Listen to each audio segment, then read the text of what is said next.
کاموں کی دے نوجوانوں کے دے نا میرے نبی نے کھجور کھا کے نا تے گٹھلی سٹی گٹک ایک بچہ بیٹھا اس بچے دوڑ کے جا کے گٹک اٹھائی منہ چ ڈالی تے چوس رہا کیا تربیت کی تھی ماما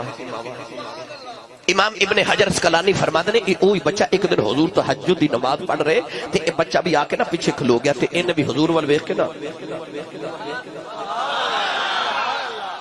تسی بھی فرض مسجد وچ جا کے پڑھیا کرو تے نفل گھر پڑھیا کرو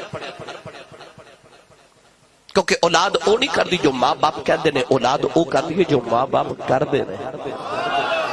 نفل گھر پڑھیا کرو فرض مسجد وچ پڑھیا کرو تاکہ بچے ویکھ ویکھ کے نمازی ہو جاون وہ بچے نے آ کے نا میرے نبی دے پیچھے اس طرح کر کے نا نیت کی تھی امام ابن حجر اسقلانی رحمت اللہ علیہ فرماتے ہیں انج پکڑ کے نا دامن میرے نبی وہ بچے نو برابر کھڑا کیتا بچہ پھر پیچھے حضور پھر برابر کیتا بچہ پھر پیچھے حضور پھر برابر کیتا بچہ پھر پیچھے تیسری بار جدو بچہ پیچھے گیا نبی پاک نماز مکمل کر کے نا تے حضور فرماتے نے بیٹا میں تینوں برابر کھڑا کردا سا ہوندا کیوں نہیں سا